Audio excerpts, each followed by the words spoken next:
Thank you. Now, a few minutes ago here on Sunrise, we showed you the impact of plastic pollution on the remote Cocos Islands near Australia. But what is the situation a little closer to home? Let's go live now to a waste station near Slough. Sky's Charlotte Lomas is there. And what's the scale of the problem in the UK, Charlotte?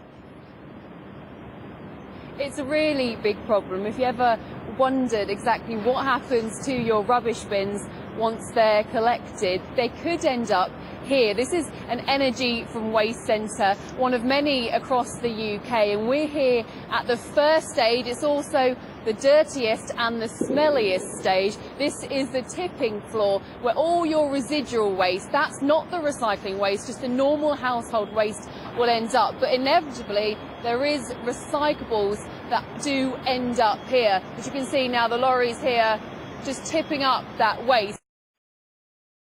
Talk to Martin Gray, who can tell us a bit more information about what exactly is going on here. So tell us exactly what happens here, because a lot of the waste here is then burnt rather than going to landfill to create energy, isn't it? Well, this is one of Viridor's 300 or so recycling and energy recovery facilities across the UK.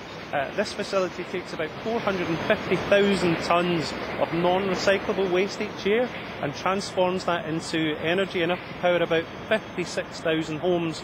But the real problem is that too much high-quality recyclable material like this plastic is still ending up in facilities like this rather than going to recycling. So there you have one of the main culprits, isn't it? The single-use plastic bottle there that we've been heavily campaigning against, trying to encourage people not to use those. How big a problem is it in the UK?